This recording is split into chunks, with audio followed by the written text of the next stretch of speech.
Back to the follow-up segment tonight. As you may know, Nordstrom's and a few other retailers have downgraded products from Ivanka Trump, the president's daughter.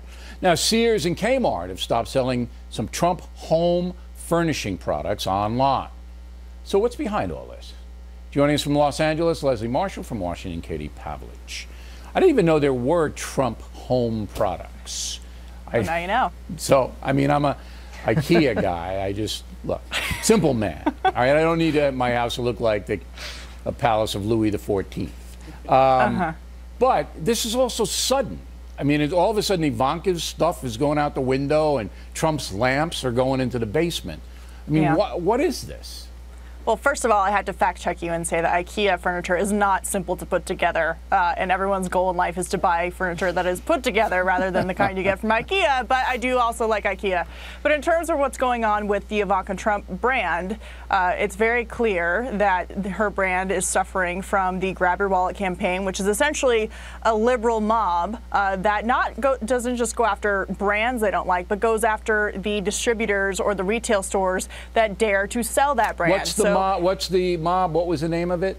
Grab Your Wallet campaign. And we see this across the board. Campaign. It's not good enough for liberals to just disagree. They have to destroy the livelihood of those they disagree with. So Grab Your Wallet is a website? Is that a social media thing? Is that what it is? It's a website that details all of the companies like Nordstrom, like Sears, that sell Ivanka Trump or Donald Trump products. And for the sole purpose of telling their readers not to buy the stuff and to hurt the retailer that sells it. Right, but there's also an adverse effect and another consequence that if these stores do decide to continue selling these products, there will be picketing outside of the stores. There will be threats. There will be customers will be intimidated into not buying these products. So it's one thing to vote with your wallet, but it's another to deny other people the choice of doing the same. We got to find out who's in charge of this stuff so we can put their pictures up on television. Do you agree with that assessment, Leslie? Do you agree that this is a grossly undemocratic intimidation?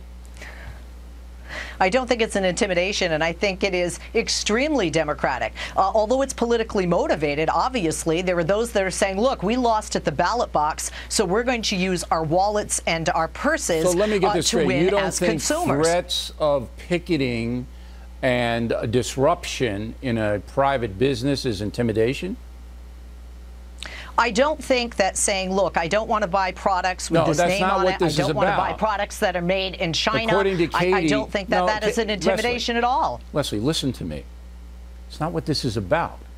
According to the website, they're going to disrupt the business if they continue carrying products they don't like. You say that's not intimidation? I don't think that a hashtag on Twitter and a website that lists all of the companies that carry products with the Trump name, is intimidating. I think what it's doing is educating people as to where they're spending their money. You know, education is wait, Katie. Education is supposed to present both sides of the story. All right, not a hyper partisan point of view. That's not education. It's propaganda. Is it not, Leslie? Well, listen, Bill, in a classroom, I would agree with you, and you know more about a classroom as a former teacher than I. You have to present both. But educating somebody or giving information on Twitter with a hashtag or at a website, that's not always going to be fair and balanced. It sounds like it's activism to me. Go ahead, Katie. Well, again, I want to stress, it's one thing for an individual to decide, I'm not going to spend my hard-earned money on Ivanka Trump or Donald Trump products. That's one thing. It's a whole nother aspect for this Grab Your Wallet campaign to go after the stores that dare to sell these brands. And this isn't just isolated to Ivanka Trump or Nordstrom or these stores. We've seen this across the board. If you don't want to sell a wedding cake to a certain couple, then you're going to be destroyed financially. If you have a political disagreement, we saw it with the Firefox CEO. If you dare stand up for something you believe in, your entire life is going to be destroyed and you'll be fired from your job. This is a leftist tactic. It's just taking a different form in the sense of last Nordstrom question, and real stores fast. Do you believe that Nordstrom's and the Sears and the other stores have caved in? This is what you believe, they've caved in because of this far left website. That's what you believe, Katie?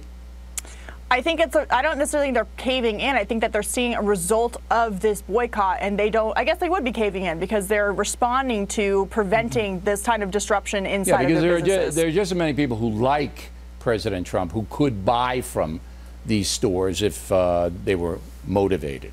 All right, ladies, good debate. Thank you. We appreciate it. We come right